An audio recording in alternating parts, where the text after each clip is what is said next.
یہ اعلان کر دیا جائے کہ ابھی تھوڑی دیر بعد اس اسٹیج پر کوئی فلم ایکٹر آئے گا، کوئی شاہ رخ خان آئے گا، کوئی سلمان خان آئے گا یا کوئی ہیروئن آئے گی، تو شاید ہی محلے کا کوئی گھر ایسا بچے گا جو اسٹیج کے سامنے ہر جلسہ گاہ میں شریک نہیں ہوگا۔ فلمی ہیرو کو دیکھنے کے لیے، ایکٹروں کو دیکھنے کے لیے، ہیروئن کو دیکھنے کے لیے، سیاسی رہبر سیاسی لوگوں کو دیکھنے کے لیے مجمع تو امت پڑتا ہے، لیکن خدا کی قسم ہماری جاہلیت کا یہ عالم ہے کہ یہ اسلام کے ہیرو اسٹیج پر بیٹھے ہوئے، یہ اسلام سکھانے والے، علم و عمل کی روشنی پھیلانے والے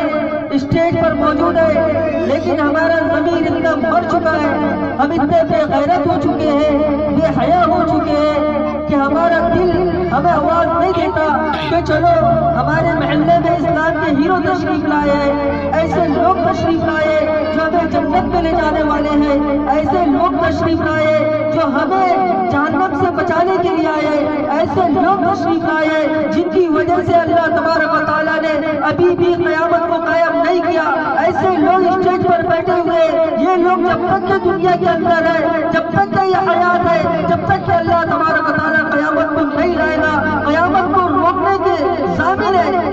کیونکہ اللہ کے نبی صلی اللہ علیہ وسلم نے فرمایا لا تقوم الساعة حتى يقول اللہ اللہ، قیامت اس وقت تک کہ قائم نہیں ہوگی جب تک کہ اللہ اللہ کہنے والا باقی رہے گا۔ تمہاری اولادوں کو اللہ اللہ کہنے سکھانے والے لوگ، تمہاری اولادوں کو اللہ اللہ بولنا سکھانے والے لوگ، تمہاری اولادوں کو قرآن سکھانے والے لوگ، تمہاری اولادوں کو زندگی کا مقصد بتانے والے لوگ اسٹیج پر موجود ہے، لیکن یہ محلے میں آبادی ہونے کے باوجود، مردوں کی آبادی بہت زیادہ ہونے کے باوجود کثیر تعداد میں مرد موجود ہے، لیکن نہ جانے کہاں بھاگ گئے، نہ جانے کیوں شرکت نہیں کیے، یہ ہماری جاہلیت کی دلیل ہے۔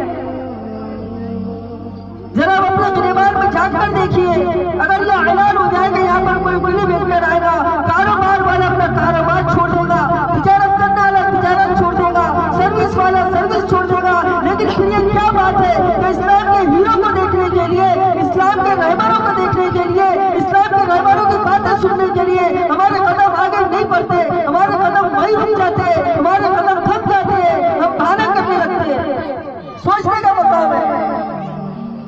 ان علماء کا احترام، ان علماء کی قدر، ان کی منزلت آج ہمیں سمجھ میں نہیں آ رہی ہے، نہیں سمجھنا مت سمجھیے، لیکن اس وقت جس وقت سمجھ میں آئے گی اس وقت وقت نکل چکا ہوگا، جہنم میں داخل کر دیا جاؤ گے، اپنے وہاں پر پکارتے رہو گے، ربنا اخرجنا نعمل صالحا غیر الذی كنا نعمل اولم نعمرکم ما یتذکر فیہ من تذکر وجاءکم النذیر، جہنم کے اندر داخل کر دیا جائے گا، بدعملیوں کی بنا پر جہنم کے اندر داخل کر دیا جائے گا، بے نمازی ہونے کی بنا پر جہنم کے اندر داخل کر دیا جائے گا، گمراہی کے راستے پر چلنے کی بنا پر اس وقت احساس ہوگا کہ یہ علماء اکرام جن سے ہم بھاگا کرتے تھے، یہ علماء اکرام جن کی باتیں ہم پورا نہیں کرتے تھے، ان علماء اکرام کے لیے ہم تھوڑا وقت نہیں نکالا کرتے تھے، آج ہم ان کی بات نہ مان کر، ان کی ناقدری کر کے اب جہنم کے اندر داخل ہو چکے ہیں۔ اب اللہ تبارک و تعالیٰ سے درخواست کر رہے ہیں، اے اللہ ہم کو جہنم سے نکال دے، اے اللہ ہم کو جہنم سے نکال دے۔